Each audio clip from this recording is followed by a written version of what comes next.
On se retrouve, chers amis, sur l'île Mode pour parler ensemble de cette fête de Yom Ha'atzmaut qui arrive dans quelques jours. On est avec le Rav Eli Kling et on va parler ce soir de Yom Ha'atzmaut et le silence d'Aaron puisque c'était la paracha qui vient de passer, la paracha de Shemini Atzeret. Rav Kling, mets-nous dans le bain de quoi il s'agit, comment tu te fais le lien entre ces deux événements, le silence d'Aaron et Yom Ha'atzmaut. Bechavod Rav Kling, c'est parti. Prends à toi. Bonsoir à tous. Euh, ouais, la paracha cette semaine, c'est la paracha de Shmini. Il y a pas, dans toute l'histoire du Chumash, il n'y a pas un événement qui aurait été préparé avec autant de patience, de temps, de chapitres consacrés à cette préparation que l'inauguration du Mishkan. Je vous rappelle qu'on a commencé à parler de la construction du Mishkan dans le livre de Shemot, et qu'il y avait là-bas pas moins de 5 parachiotes qui étaient consacrés à tout ça. Théoma, puis Tetzavé, Kitissa, en partie en tout cas de Kitissa, et ensuite Vayakel, Pekoudé. Ensuite, il y avait les premières parachiotes du livre de Vaïkra. On raconte, une fois que le Mishkan a été construit, on raconte quels sont les corbanotes, quels sont les sacrifices qu'on va devoir y amener, suivant les circonstances, suivant le cas, etc., etc. Donc tout ça, ça prend des parachiotes, des semaines entières où on est là-dessus. Et tout ça en vue du grand jour, le jour de l'inauguration, où on pourra enfin commencer le culte de ce qu'on appelle Avodat HaKorbanot, le culte des sacrifices. Et donc, et en même temps, l'inauguration avec le Mishkan, l'inauguration également de la Kiruna, de la prêtrise, puisque c'est à ce moment-là que pour la première fois, Aaron revêtira les vêtements du grand prêtre pour pouvoir faire ce qu'il a à faire le jour de l'inauguration, Vayi Bayom Hashmi, le fameux huitième jour, qui a donné son nom à la paracha. Donc imaginez si pour nous c'était long, c'était des semaines et des semaines de préparation, imaginez en temps réel ce que ça voulait dire, c'est vraiment des mois de préparation. Tout ça en vue du fameux grand jour où Aaron se trouve là-bas. Donc je vous rappelle qu'à l'époque, il y a un seul Kohen Gadol, c'est Aaron, et puis il a 4 Kohanim, ce sont ses 4 fils, Nadav, Abihu, Elazar et Itamar. Et puis, comme vous le savez, en pleine inauguration, en pleine cérémonie, c'est le drame. Et très clair d'ailleurs ce qui s'est passé avec les deux enfants de Aaron, les deux premiers, Nadav et Abihu. C'est écrit simplement qu'ils ont apporté ce qu'on appelle un Esh Zara, un feu étranger, quelque chose qu'on n'aurait pas demandé, puis ils l'ont fait quand même. Et à cause de ça, ils meurent sur le coup. Imaginez, donc après ces mois de préparation, en plein milieu de ce qui devait être le grand jour de sa vie, Aaron apprend la mort de deux de ses 4 enfants. Donc, c'est le drame. Et le verset essaye de nous faire prendre conscience de ce qui se passe dans la tête de Aaron à ce moment-là. Et je lis le verset. Donc, on est au chapitre 10 du livre de Vaïkra. Et au début du chapitre 10, on nous raconte la faute de Nadav et Abihu. Alors, encore une fois, c'est pas très, très clair. Esh Tara, qu'est-ce que c'est que ce feu étranger? Qu'est-ce qu'ils ont fait exactement? C'est pas vraiment explicite. D'ailleurs, on parlera de la faute de Nadav et Abihu à plusieurs reprises dans le Chumash. Il y a à quatre moments dans le Chumash où on évoque la faute. Et c'est chaque fois un petit peu différent. Donc, nos sages se perdent en essayant de comprendre qu'est-ce qui s'est vraiment passé. Certains pensent que, pris par l'enthousiasme, ils ont fait des choses qu'ils n'auraient pas dû faire, ou alors ils ont allumé le feu d'un endroit qui n'était pas l'endroit où il fallait allumer. Certains disent que c'est les vêtements de la Kéona qu'ils n'ont pas respectés. Enfin, c'est pas vraiment clair. Peut-être qu'ils ont un petit peu exagéré sur la boisson. Enfin, on ne sait pas trop. En tout cas, le résultat est là, c'est le grand drame. Et voilà ce que nous dit le texte au verset 2. Un feu est descendu de Dieu lui-même qui les a brûlés, qui les a consumés. Il meurt devant Dieu, c'est-à-dire il meurt là-bas, dans le Mishkan même. Bon, brûlé, brûlé, mais apparemment pas complètement, puisque on finira par les sortir de là-bas par leurs vêtements. Donc, ils n'ont pas complètement brûlé, puisque les vêtements sont encore là. En tout cas, Moshe dit à Aaron à ce moment-là, ou Asher Diber Hashem, c'est bien ce que Dieu avait dit, les morts, deux points, Bikrovai Akadesh, je serai sanctifié par ceux qui me sont proches. Bikrovai Akadesh. Bapene Kolam Kabed, et je serai honoré devant le peuple entier. Vaïdom Aaron, et Aaron Vaïdom. Dom, ça vient sans doute de Mama, qui veut dire le silence. On dirait, je pense, la meilleure traduction en français, ça serait et Aaron se tint roi. C'est-à-dire, il dit rien, et, euh, voilà, il est un petit peu paralysé, et il dit rien. Voilà ce que nous raconte le texte. Et les questions fusent évidemment. Parce que ça veut dire quoi? C'est bien ce que Dieu nous avait dit. Je serai sanctifié par mes proches. De quels proches s'agit-il donc? Apparemment de Nadav et Avihu. Et, et où est-ce que Dieu aurait dit qu'il serait sanctifié par les proches? C'est quand même compliqué d'essayer de comprendre que tout ça avait été prévu et que Dieu aurait dit quelque part, mais où? À Moshe ou à Aaron, le jour de l'inauguration, il va se passer un truc grave et je serai sanctifié par mes proches. Ou à Cher c'est bien ce qui a été écrit. Ce qui a été écrit où exactement? Donc en fait, c'est pas très clair. On fait un petit peu en conjoncture, on ne sait pas trop ce qui se passe là-bas. Et de quoi s'agit-il? Alors, si vous regardez Rachi, je ne sais pas si Johan a eu le temps de préparer le Rachi, mais enfin, en tout cas, si vous regardez Rachi, vous voyez que pour Rachi, comme pour d'ailleurs la plupart des nos commentateurs, les trouvailles desquelles il s'agit ici, les gens qui sont proches, eh ben, c'est Nadav et Avihu. Je serai sanctifié par ceux qui me sont proches, c'est-à-dire par Nadav et Avihu. Euh, c'est qu'en fait, le drame qui est en train de se jouer ici, c'est le drame qui provoque qui loue Hachem. Alors, ça peut être dramatique, mais finalement, Dieu est sanctifié par cela. Et Rachid dira euh, qu'il savait, Moshe, que d'une manière ou d'une autre, il y aurait une sanctification du nom de Dieu par ceux qui lui sont proches. Il ne savait pas trop qui. Il pensait que c'était certainement qui peut être proche d'Hachem dans le peuple. Certainement, c'était ou lui, Moshe, ou Aaron, son frère. Et regardez ce que dit Rachid.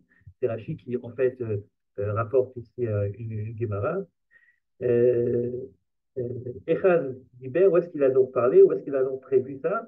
Ce qui est écrit Benoalti, Shamal ibn Israël, Benikdash Bichbodi. En effet, il est écrit qu'il y aura une sanctification de son nom. Ve'im Torah Bichbodi, Ve'al Torah Bichbodi, Rabim Kumadai, par ceux qui me sont proches, par ceux qui me respectent. Et Moshe dit à Aaron, Aaron Achi, Aaron, mon frère, et Yoder Haïti Shitkadesh Shabaïn Bemiyuda'a, je savais bien que par ceux qui sont proches de Dieu, son nom sera sanctifié. Haïti Savour, et je pensais que c'était ou moi ou toi. Qui donc ça peut être d'autre? Et puis Roé Ani Shehem Gdoli Mimcha Mimeni, mais je vois finalement que eux sont certainement encore plus grands que toi et moi, puisque c'est eux qui ont été choisis pour la sanctification du nom de la chair. Enfin, c'est évident que ça ne veut pas dire ils n'ont pas fait quelque chose de répréhensible, ils ont fait quelque chose de répréhensible, mais ils ont été à ce point punis parce que Dieu punit davantage ceux qui sont proches de lui. Bon, on connaît cette idée, c'est l'idée qui dit que plus quelqu'un est grand et plus ses fautes sont vues, examinées à la loupe, un petit peu comme quelqu'un qui montrait une échelle. Si vous tombez du deuxième ou du troisième échelon, vous ne faites pas vraiment très mal, quoi. Par contre, si vous montez jusqu'au sommet et vous tombez de l'échelle à ce moment-là, ça fait beaucoup plus mal. Et en effet, c'est un principe assez connu dans le Talmud. Plus quelqu'un est grand et plus on, on le regarde avec beaucoup d'attention et donc chaque petite erreur peut être gravement réprimée. Donc, ça serait les trouvailles desquelles il s'agit, d'après cette Gemara, d'après ce Talmud que Rashi rapporte, ce serait donc en effet Nadav Avihu. C'est comme ça qu'on prend d'ailleurs le commentateur, notamment Nachmanides, qui dit la même chose. Et voilà, c'est des gens qui étaient très proches, des gens qui étaient très grands, et donc voilà, ils sont punis de manière plus sévère parce qu'ils sont proches d'Hachem, et c'est ça qui fait Akidush Hachem, puisque les gens voient ça, ils se disent, bon, ben finalement, il n'y a pas de piston devant un Kadosh Baruch Hu. C'est-à-dire, t'as beau être très proche, non seulement tu n'es pas épargné, mais en plus, tu es même davantage regardé, examiné, etc., etc. Et donc, c'est ça le Kiddush Hachem, c'est qu'on ne fait pas de différence. Et si on fait une différence, c'est justement dans l'autre sens, on regarde davantage ceux qui sont proches d'Hachem. Voilà donc l'explication traditionnelle. Et Vaïdom à Aaron, ça voudrait dire, Aaron en apprenant ça, se réfugie dans le silence. Parce que, qu'est-ce que tu veux qu'il dise? Qu'est-ce que tu veux qu'il dise? Euh, Lorsque la douleur est immense, quelquefois, il vaut mieux se réfugier dans le silence plutôt que de dire des choses qui ensuite, que tu serais censé, tu pourrais regretter par la suite. Donc ce silence d'Aaron, ce serait une forme de prendre sur lui le deuil, mais de le prendre de manière silencieuse. Explication donc là-dessus. Là-dessus vient le Rashbam. Alors le Rashbam, il faut comprendre qui était le Rashbam, c'est le petit-fils de Rashi. Et le Rashbam a écrit, c'est un talmudiste en fait, hein. C'est quelqu'un qui s'occupe en général davantage de Talmud, de Para, que du Chumash, mais il s'est avéré que lorsque Rashi, son grand-père, était sur son lit de mort, c'est que Rashi est mort jeune, 60 ans et plus, et lorsque Rashi est mort, eh bien, sur son lit de mort, il a dit cette phrase incroyable, il a dit, si j'avais eu un peu plus de force et un peu plus de temps, j'aurais réécrit mon commentaire sur la Torah, mais cette fois-ci uniquement d'après le pshat, d'après l'explication simple, oblique, disent les gens qui sont savants. Euh, et en effet, Rachi avait déjà annoncé au chapitre 3 de Bereshit et au verset 8 que lui, il viendrait pour expliquer les choses de manière claire, de manière simple, et pas des grandes analyses, et pas des grandes, ce qu'on appelle des midrash, des midrashim, etc. Et donc, il avait annoncé la couleur, mais lorsque vous lisez l'explication de Rachi depuis le début jusqu'à la fin, vous apercevez très rapidement qu'il n'y a pas que le pshat qui intéresse Rachi, et Rachi, très souvent, rapporte également des midrashim. Et Rachi aurait dit donc, a donc dit avant de mourir qu'il aurait bien voulu réécrire un pérouche, cette fois-ci uniquement d'après le sens premier, d'après le pshat. J'espère que Rachid ne voulait pas dire que s'il avait eu le temps, il aurait remplacé son explication, son commentaire par un autre commentaire plus proche du texte et qu'il aurait jeté le sien, celui que nous connaissons, il l'aurait mis dans la Gnisa, etc. J'espère que ce n'est pas ça parce que on aurait à ce moment-là perdu le commentaire le plus célèbre, euh, le plus intéressant finalement, celui le plus indispensable de tous les commentaires de la Torah. Mais peut-être qu'il voulait dire simplement qu'il aurait écrit un deuxième commentaire pour ceux qui s'intéressent uniquement au Pshat. En tout cas, quoi qu'il en soit, le Rashbam, son petit-fils qui est présent, décide de prendre ça comme une sorte de testament de son grand-père. Il dit, bon, ben, lui, il n'a pas eu le temps, il n'a pas eu la force, je le ferai moi. Et donc, le commentaire, si vous voulez, du Rashbam, c'est le commentaire de la Torah d'après le Pshat uniquement, sans Midrashim. Et évidemment, ça veut dire que la plupart des fois, quand le Rashbam dit quelque chose, il dit quelque chose qui va à l'encontre de ce que disait son grand-père, puisque justement, il essaie de l'expliquer différemment. Or, pour ce qui nous intéresse, c'est-à-dire dans le cas de la mort des enfants de Aaron, l'explication que donne le Rashbam est complètement différente de l'explication qu'on donne habituellement. Et écoutez bien ce que dit le Rashbam, c'est assez incroyable. Et c'est d'autant plus incroyable qu'il pense que c'est le pshat, que c'est Hop. Et le Rashbam est ici. Ok, alors le Rajban dit la chose suivante. Euh, le Rajban dit Vaïdom Aaron. Non, mais c'est le Rajban d'avant qu'il faut voir. Ah, je savais pas. Alors attends Ok, 30 mais c'est secondes. pas grave, J'ai mis que la fin, regarde j'ai mis que la fin du de Rashbam. moi-même. Ok. Tu veux où, à partir de où? Vaïmot, Lifnei Hashem, Vayamutu, Lifnei Hashem? Depuis le début. Bon, c'est pas grave, je le Parce que lis lui, moi. Ok. ok. Alors, le Rajbam. C'est écrit en tout petit.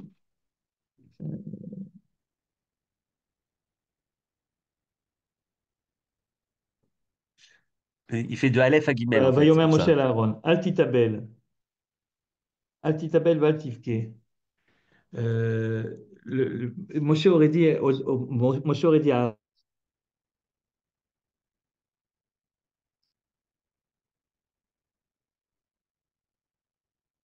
Si, Rashbam.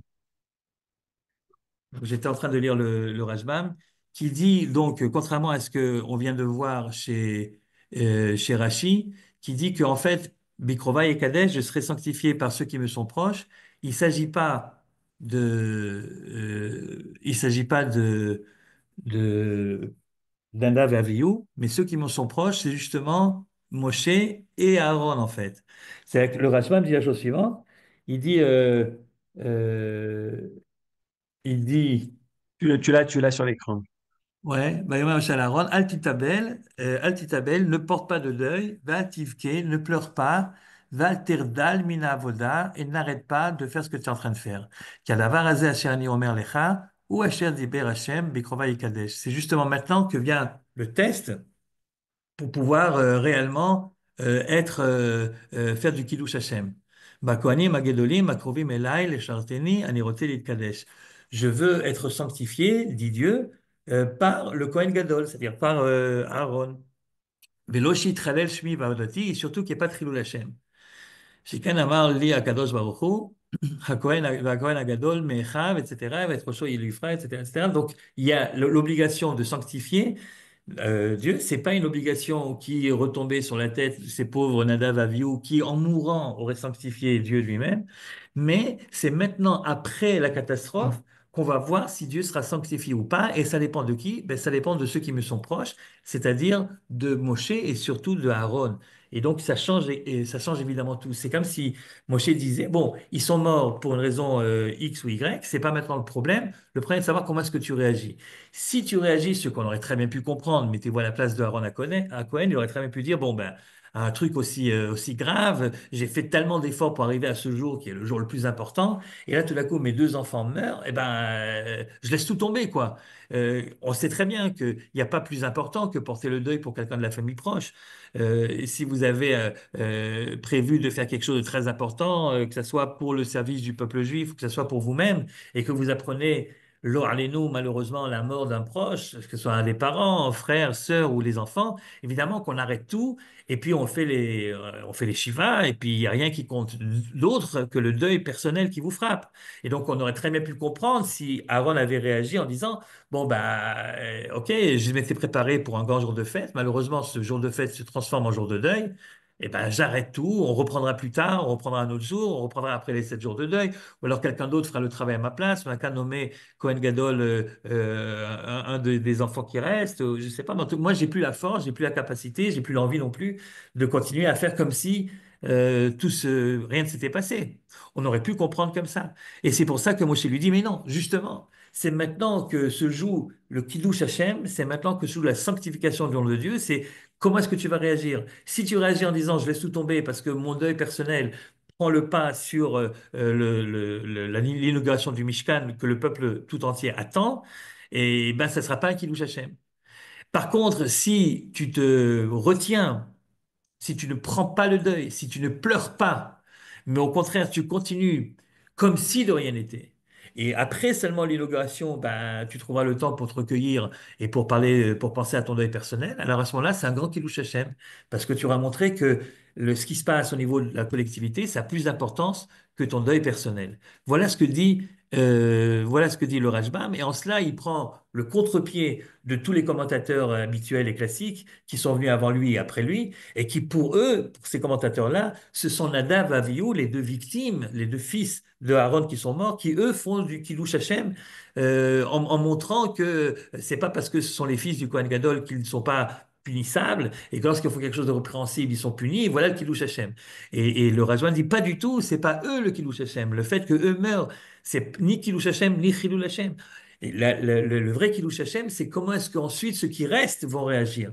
Si Aaron continue et la Avoda, regardez ce qu'il dit, c'est très difficile évidemment pour quelqu'un de se comporter comme Moshe lui demande de se comporter d'après le Rashbam. Bah, Yomer Moshe à Aaron, Altitabel, ne porte pas le deuil maintenant, Altifke, ne pleure pas. Ve'al mina avoda, et n'arrête pas de faire ce que tu es en train de faire. Continue. Ça rappelle un petit peu le prophète Yézéchiel qui a perdu sa femme, sa femme est morte, et Dieu lui dit, bon, ben, ta femme est morte, mais ne porte pas le deuil maintenant parce que tu as quelque chose de plus important à faire qui est de montrer l'exemple aux autres. Et voilà que Yézéchiel est obligé, lui aussi d'ailleurs était Cohen, est obligé de contenir son deuil pour pouvoir se consacrer à sa mission. Et c'est un petit peu la même chose qu'on voit ici, d'après le Rashbam. Mais ce qui est intéressant, à part ça, d'abord le Rashbam pense que c'est comme ça qu'il faut lire, c'est ça la véritable première signification du texte. Et la deuxième chose qui est intéressante dans ce que dit le Rashbam, c'est la réaction de Aaron à ce moment-là. Le Vaïdom Aaron, que nous avions traduit par Aaron a pris le deuil en se taisant, Finalement, c'est le contraire. Vaïdom Aaron, ça veut dire il a arrêté de prendre sur lui le deuil. Vaïdom Aaron, il a continué en fait son travail. Il s'est mordu, si vous voulez, les lèvres. Il a serré les dents. Il a continué à faire, en effet, comme si il n'avait pas été touché par cette catastrophe. Vaïdom Aaron. Et le Vaïdom Aaron devient le contraire de ce qu'on avait compris. On avait compris, Vaïdom Aaron, il porte le deuil de ses enfants par le silence. Et d'après le Rajbam, non, Veïdom Aaron, c'est justement, il ne porte pas le deuil. Il évite de pleurer, il se retient, il se contient pour pouvoir continuer ensuite sa avoda. Cette explication tout à fait originale du Rajbam, du petit-fils de Rashi, elle nous ouvre des perspectives que je ne sais pas exactement si vous allez me suivre sur cette voie-là, mais moi j'ai l'impression, quand je lis tout ça, j'ai l'impression qu'on est en train de toucher ici à l'un des problèmes fondamentaux de ce qui concerne les malheurs dans l'histoire juive. Malheurs qui n'ont évidemment, comme vous le savez, jamais réellement cessé depuis que le peuple est peuple, depuis que le monde est monde, depuis que les juifs sont juifs. Et la question est de savoir comment est-ce qu'on réagit. Comment est-ce qu'on réagit lorsque des malheurs graves, des assonotes nous touchent. Et ce qui serait naturel finalement, ça serait de dire, eh bien, le deuil est tellement grand que, par définition, il paralyse. C'est-à-dire, on arrête tout, vaïdom dans le premier sens qu'on avait accordé au terme, c'est-à-dire on arrête complètement, on se recueille, on rentre à l'intérieur de ce deuil qui nous touche, et puis le reste, on verra bien.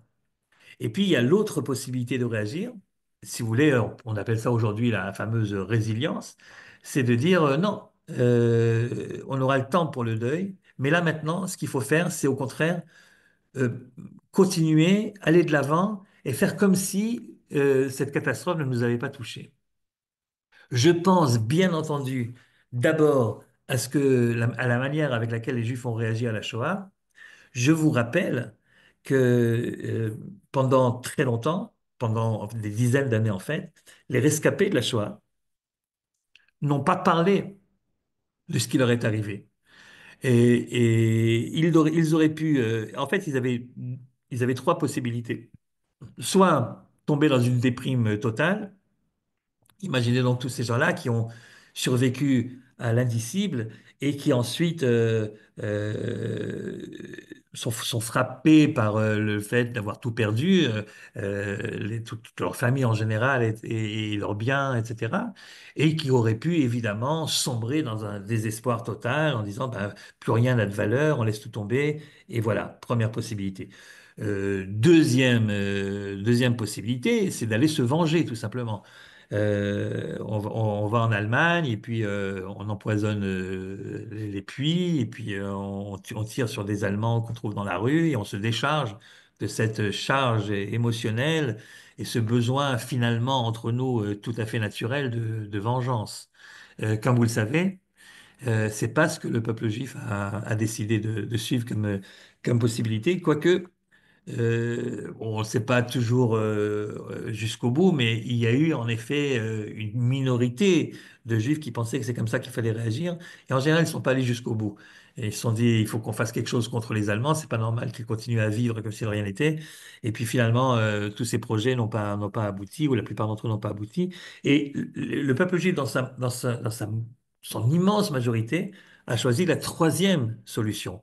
Ni de se complaire dans une sorte de déprime de laquelle il peut rien sortir, ni d'aller se venger, ce qui est en fait profondément inutile. Mais ils ont choisi la troisième solution qui est de dire je serre les dents, je prends sur moi, j'arrête de pleurer. Et toute cette énergie, je la transforme en quelque chose de positif pour reconstruire une famille, donc pour se remarier, pour avoir de nouveau des enfants, qui ne replaceront jamais ceux que j'ai perdus, mais finalement qui donnent un nouveau sens à mon existence. Ça, c'est au niveau, si vous voulez, individuel et au niveau collectif. C'est l'effort énorme qu'a fait le peuple juif en tant que peuple dans son ensemble pour canaliser toute cette énergie négative en énergie positive et en se battant pour obtenir la souveraineté juive sur la terre d'Israël, projet qui avait déjà commencé avant la Shoah et que on a en général, on l'oublie en général, certains disent que la Shoah, c'est ça qui a permis finalement la création de l'État d'Israël, et que s'il n'y avait pas eu la Shoah, il n'y aurait sans doute pas eu la création de l'État. Parce que les non-juifs ont eu mauvaise conscience, etc., etc. Et cetera. Et en fait, c'est évidemment le contraire, c'est-à-dire que la Shoah a failli entraîner le fait qu'il n'y ait pas de création de l'État.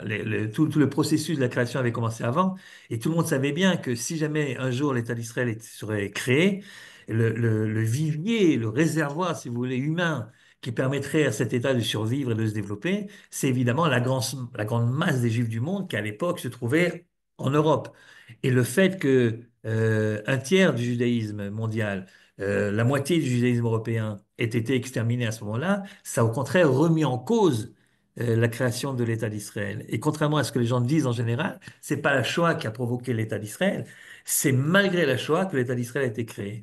Et si l'État d'Israël a été créé malgré la Shoah et quelques années seulement après, c'est grâce non pas ce que Macron a dit récemment. En fait, le Macron, il en manque pas une, en fait, quand je réfléchis. Macron a osé dire récemment, vous savez, vous vous rappelez, il a dit ben, les Juifs devraient être contents parce que c'est grâce à l'ONU que l'État d'Israël a été créé. Non, c'est pas grâce à l'ONU que l'État d'Israël a été créé, c'est grâce au courage, à l'abnégation, à la volonté, au sens du sacrifice humain que le peuple juif a obtenu de la part des nations la reconnaissance de l'État. Mais s'il n'avait pas réagi comme, en fait, comme le Rajbam demande à Aaron de réagir, c'est-à-dire de serrer les dents, de pas se complaire dans ce qui s'est passé, mais j'utilise exprès un mot qui est un petit peu difficile, qui est un petit peu dur, mais pour que vous compreniez bien ce que je voulais dire, si au lieu de regarder en arrière comme la femme de Lot et de devenir à ce moment-là une statue de sel qui n'a plus aucun sens finalement dans l'histoire à venir, mais au contraire, de serrer les dents, de pas même raconter ce qui s'est passé, de peur d'être happé par le souvenir et les gargouilles les gargouilles, c'est le languissement, la nostalgie du monde qui s'est écroulé.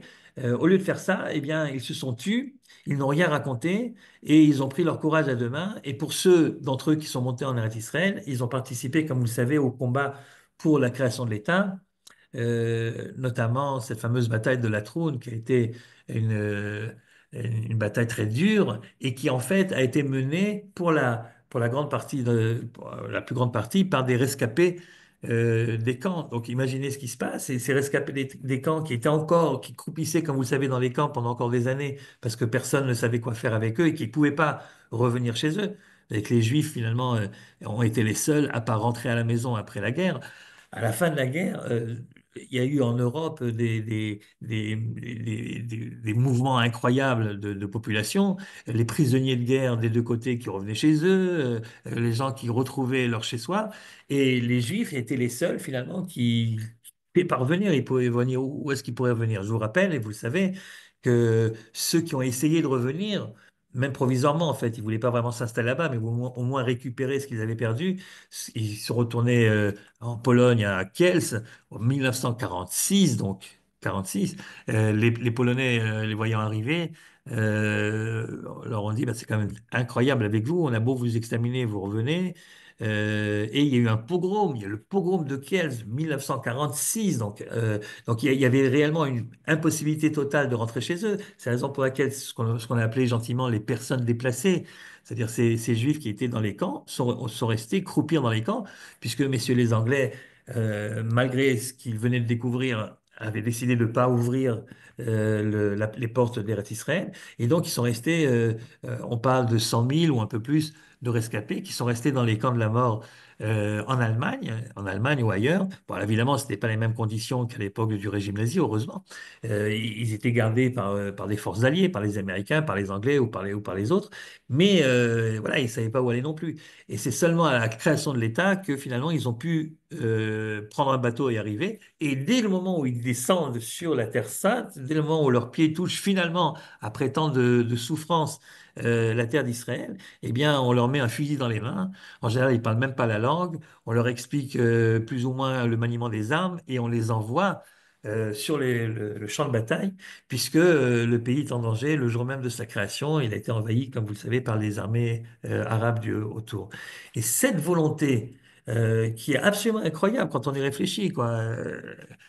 Franchement, qui aurait trouvé à redire si ces rescapés-là se seraient retirés quelque part en train d'écrire leur mémoire ou en train de raconter à leurs enfants ce qui s'est passé. Et au lieu de ça, ben, ils domment Aaron. Aaron se tait, raconte rien du tout et au contraire met toute son énergie pour continuer le travail. Al techdal min avoda, comme dit le Rajbam, surtout n'arrête pas de faire ce que tu as à faire, continue jusqu'au bout. C'est ça qu'on attend de toi, parce que c'est ça le Kiddush Hashem. Mikrovai Akadesh, si vous êtes proche de moi, sanctifiez-moi. Et comment vous allez me sanctifier? Eh bien, par cette décision incroyable de continuer le travail, de ne pas sombrer dans une déprime qui n'amène à rien finalement. Ça a pris, comme vous le savez, un temps fou pour que les langues se délient et que les rescapés commencent à raconter. Les raisons pour lesquelles ils n'ont pas raconté sont évidemment multiples. Il y a d'abord cette idée qu'ils avaient l'impression que personne ne les comprendrait, donc ça ne servait à rien.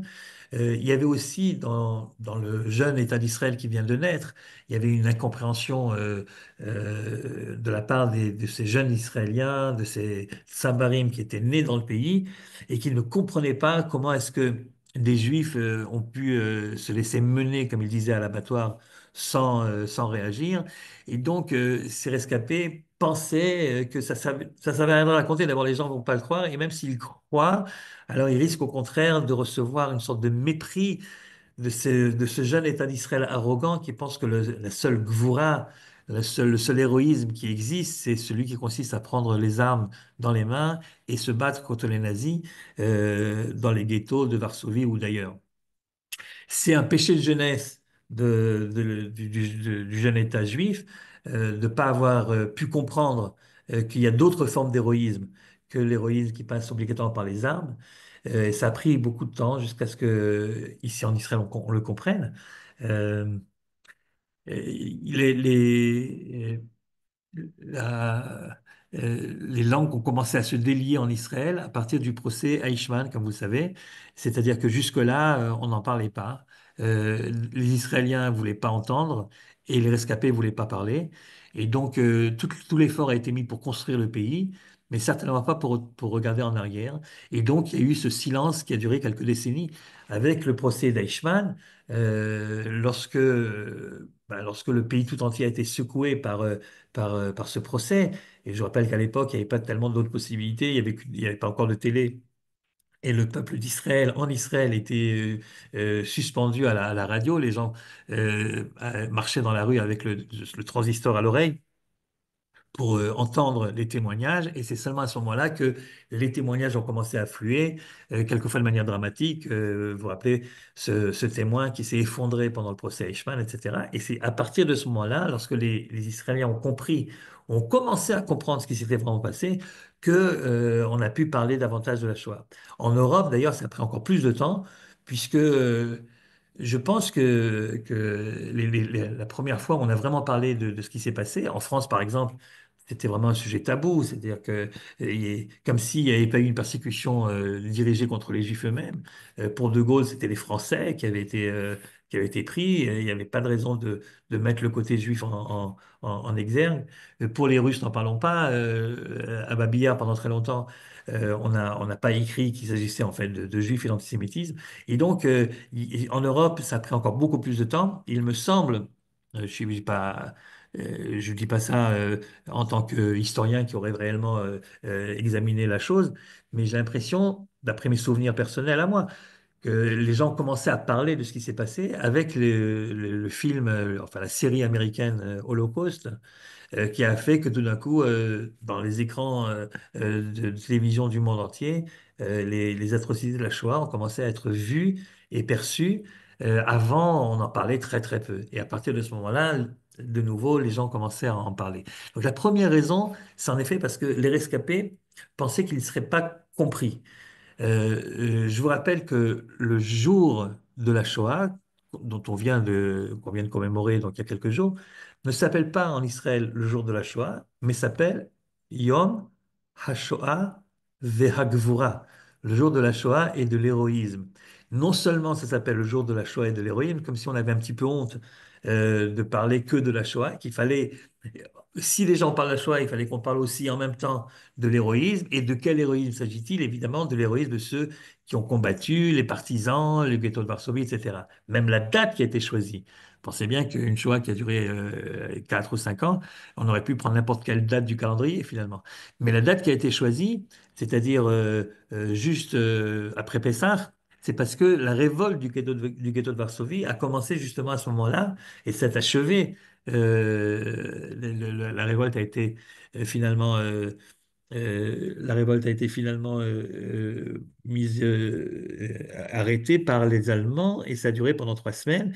Et donc, c'est le jour plus ou moins où la révolte a été matée qui est devenu le jour de la Shoah, comme si on voulait nous obliger, si on parle de la Shoah, à parler en même temps du ghetto de Varsovie, des combattants, des vrais, entre guillemets, héros. Et là aussi, il a fallu du temps à la société israélienne pour comprendre qu'il y a d'autres formes d'héroïsme que celles qui consistent à prendre les armes et que le fait même d'éviter de raconter pour essayer de participer à la construction de l'État, c'est un héroïsme également, sans parler de toutes les formes d'héroïsme qu'il y a eu pendant la Shoah. Lorsque quelqu'un donne son dernier bout de pain à quelqu'un d'autre parce qu'il pense qu'il en a davantage besoin, ou lorsque quelqu'un se réfugie dans la prière alors qu'on est en plein camp de concentration, tout ça sont des formes d'héroïsme qu'on a ensuite, dont on a beaucoup parlé par la suite, mais il fallait ce temps de Vaïdom à Rome, ce temps de silence.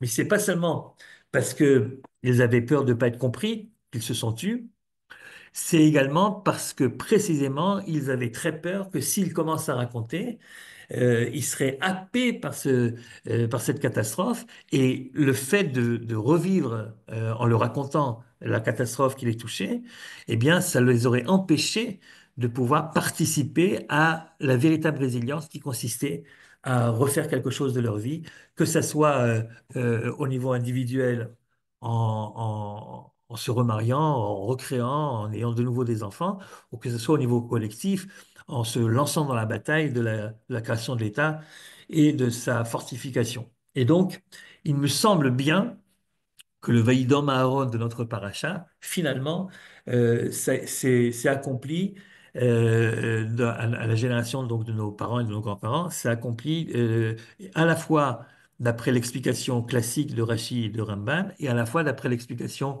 du Rashbam, c'est-à-dire en même temps, ce silence, c'était une forme de ne pas raconter, prendre un deuil qui sera un deuil silencieux, ça, c'est d'une part. Et d'autre part, ce vaïdom, ça veut également dire ne pas prendre le deuil du tout pour pouvoir continuer la avoda. Al-Tirdal, mina avoda, continuer à travailler parce que ça, c'est plus important.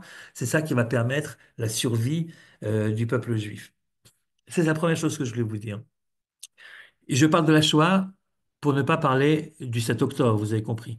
Parce que la vérité, on aurait pu dire exactement ce que je viens de vous dire maintenant, mais au lieu de parler de la Shoah, on aurait parlé de ce qui s'est passé il y a 1 an et demi. Parce que là aussi, de nouveau, c'est la même chose. Tout le monde aurait compris, c'est d'ailleurs exactement ce que les terroristes voulaient obtenir, qu'après ce terrible massacre que personne n'avait osé imaginer depuis la création de l'État, bien que le peuple juif ont réagi en disant, bah, écoute, ok, très bien, bah, on lève les bras, on est foutu, on n'a pas vu, on n'a pas vu venir, il y a tellement eu de morts, de douleurs, de violences, d'humiliations également, que qu'est-ce que tu veux qu'on fasse? Eh bien, on va prendre le deuil de tout ça, on va se recueillir sur nous-mêmes et puis on verra bien ce qui se passera après. Or, comme vous le savez, le peuple juif, je parle maintenant du peuple juif israélien, qui donc a été le premier touché, a décidé dès le 8 octobre de réagir complètement différemment en faisant ce vaïdom à Aaron, mais cette fois-ci d'après l'explication du Rashbam uniquement, c'est-à-dire, OK, très bien, il s'est passé ce qui s'est passé, je serre les dents, je serre les lèvres et je fais autre chose. Je ne porte pas le deuil maintenant. J'aurai le temps de porter le deuil une fois que les choses seront terminées, une fois qu'on sera dans l'étape de la reconstruction de ce qui s'est passé. Mais pour l'instant, il faut absolument faire en sorte que ça ne puisse plus se reproduire. Et si pour cela, il faut tout laisser tomber et aller se battre contre ces terroristes à Gaza, eh bien, c'est ce qu'on va faire. Et le peuple juif a montré une fois de plus. Alors, évidemment, vous avez ce genre de choses, de réactions c'est pas obligatoirement des choses qui sont réfléchies dès le départ, et puis on se dit qu'est-ce qu'on peut faire, etc. On va choisir cette solution-là. C'est instinctivement. Si vous voulez, c'est dans l'ADN du peuple juif de réagir à ce genre de catastrophe par une sorte de volonté positive de construire quelque chose à partir des ruines et de ne pas laisser les ruines nous envahir, envahir notre être, nos pensées, notre énergie, de peur de perdre la capacité de réaction. Et donc, lorsque le titre de cette petite étude que je voulais faire avec vous s'appelle Le silence d'Aaron et Yom Ha'atzmaut, et en fait, c'est de cela que je voulais parler, de ce rapport direct, à mon avis, entre la catastrophe que l'on reçoit, que l'on apprend, et la réaction tout de suite qui est opposée à celle qu'on aurait pu s'attendre, à celle qui est finalement la réaction naturelle de tous ceux qui dépriment évidemment, lorsqu'une catastrophe pareille leur tombe dessus, alors que on a essayé, non pas que la douleur soit moins grande, évidemment, la douleur est immense, mais on a décidé, en tant que peuple, de mettre cette douleur pour l'instant entre parenthèses, afin de pouvoir réagir comme il fallait réagir. Et c'est ce qu'on a fait depuis le début, depuis 1 an et demi, c'est ce qu'on continue à faire, jusqu'à ce qu'on puisse enfin dire, la victoire a été acquise et on peut passer à autre chose. Dernier point, il me reste encore quelques minutes. Dernier point que je voulais soulever, c'est à propos du silence. Euh, Certains, vous savez que on commémore à la fois le Yom HaShoah et à la fois le Yom HaZikaron. Nous sommes exactement à la période entre les deux. On commémore l'un comme l'autre par 1 minute ou 2 minutes de silence national à l'échelle de tout le pays. Très souvent, on voit, en fait, c'est chaque année le même débat. Très souvent, on voit que euh, certains qui baignent dans un monde de Torah, de halakha, regardent cette minute de silence avec une sorte de, comment dire, de scepticisme, voire même d'ironie. La plupart d'entre eux, puisque c'est des gens qui sont bien éduqués et polis, respectent cette minute de silence en public, mais n'en pensent pas moins. On pense quoi en fait? On pense que c'est pas la meilleure façon, on va dire autrement, c'est pas la manière la plus juive de réagir aux catastrophes, que ce soit pour le Yom HaShoah ou que ce soit 1 semaine après pour le Yom HaZikaron, et que chez nous, nous avons d'autres manières de réagir, c'est de dire un Kaddish ou de faire des Télim, etc., etc. Alors, en dehors du fait que rien n'empêche quelqu'un qui arrête, qui sort de sa voiture et qui se met au garde à vous, rien ne l'empêche de dire des télim pour lui-même. Mais à part ça, le fait de dire que cette minute de silence est une chokata goy, c'est quelque chose qu'on a pris des non-juifs, cette minute de silence qu'il y a dans certains cimetières pour respecter les gens importants qui viennent de tomber et que en fait le fait d'avoir adopté cette manière de faire, c'est pas très juif en fait. C'est comme si on avait cédé à des modèles qui sont pas juifs. Ça m'a toujours beaucoup irrité de penser comme ça. On voit bien dans notre paracha que ce silence n'a pas été inventé par des non-juifs, mais c'est le silence de Aaron qui, apprenant le malheur, préfère ne rien dire que de dire des bêtises. Comprenez? Parce que quelquefois, lorsqu'il se passe des choses aussi graves, dans une volonté affichée de vouloir expliquer ce qui n'est pas explicable, pour pouvoir dédouaner, si vous voulez, Dieu de ses responsabilités, alors on finit par dire des choses horribles et atroces en essayant de trouver un justificatif ou une justification. Si ça s'est passé ce qui s'est passé, c'est à cause de ça, c'est à cause de ci, c'est à cause de ça. Et on finit par parler, par parler, par parler et par dire des bêtises. Et en fait, au lieu de défendre la conduite divine, eh bien, on finit par blasphémer sans même le savoir finalement, puisqu'on essaie d'expliquer les malheurs par par la faute des victimes, et ce qui est évidemment horrible. Et Aaron nous montre qu'il y a il y a quelque chose qui est beaucoup plus digne finalement une manière plus digne de réagir, c'est de ne rien dire. Et quelquefois, le silence est plus parlant que la parole. Et c'est un truc qui n'existe pas, comme vous le savez, dans les autres pays. Donc, dire que c'est Tago et dire que c'est qu'on copie quelque chose qui serait venu des non-juifs, c'est évidemment contraire à la réalité. Je ne connais pas d'autres pays dans le monde, dites-moi si je me trompe, je ne connais pas d'autres pays dans le monde où tout le pays a une date fixe et une heure fixe, s'arrête tout d'un coup du nord au sud et de l'est à l'ouest, quel que soit ce que vous étiez en train de faire au moment, à l'heure dite, vous arrêtez le marché, vous sortez de la voiture, vous êtes debout dans le bus et vous attendez, et puis vous faites quoi? Ben rien, vous pensez à, chacun pense à quelque chose d'autre, que ce soit pour la Shoah, que ce soit pour Yom HaZikaron. Et évidemment que avec ce qui s'est passé ces derniers mois et comment qu'on aura des choses à penser, qu'on aura évidemment une pensée particulière pour quelqu'un que nous connaissons de manière un peu plus précise, ou alors de parler, de penser au destin incroyable du peuple juif. Qui à la fois subit ce qu'il subit et en même temps réagit comme il réagit. Et le fait de ne rien dire, ça permet, un, d'éviter de dire des bêtises, et deux, de permettre à chacun de s'exprimer silencieusement, conformément à ce qu'il ressent. Et donc, je ne connais rien de plus juif, en fait, que ce silence, de cette minute de silence. Et je pense qu'aujourd'hui, elle fait partie de notre identité nouvelle, israélienne, qui est également une identité juive, mais un peu plus profonde encore.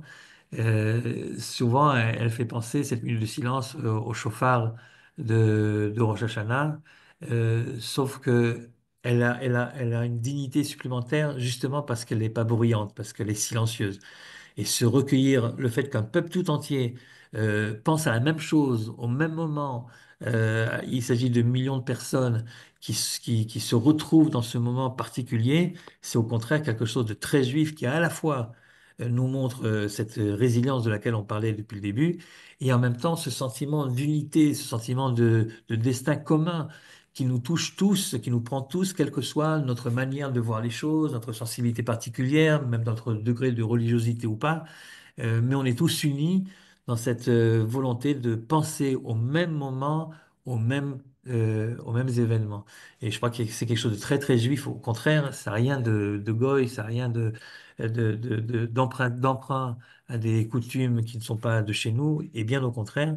Et en tout cas, moi, à chaque fois que la sirène retentit, que ce soit pour Yom HaShoah, que ce soit pour Yom HaZikaron, j'ai un sentiment oui, de Gdoucha qui, Bémet, quand j'essaie de voir à quel moment ça, dans l'année, on peut ressentir plus ou moins ce genre de choses, j'arrive pas à penser à autre chose qu'au chauffard de Rosh Hashanah. Il y a quelque chose ici qui nous touche au plus profond de nous-mêmes. Il y a une sorte de chair de poule, tout d'un coup, qui nous prend tous. Et ce sentiment à la fois d'appartenir au même peuple, d'avoir le même destin, et en même temps de savoir qu'il vaut mieux parfois se taire que de dire n'importe quoi. Et au contraire, que l'énergie que nous avons, au lieu de le perdre dans des paroles inutiles, de le mettre dans les actions qui nous sortiront de la catastrophe, qui nous permettent d'en sortir plus rapidement, c'est la grande leçon de la paracha de cette semaine, du Vaïdom Aaron, du silence d'Aaron, silence, mais ô combien parlant. Voilà ce que je voulais vous dire. Merci beaucoup, Rafkin. C'était passionnant. S'il y a des réactions, vous êtes invité au micro à réagir.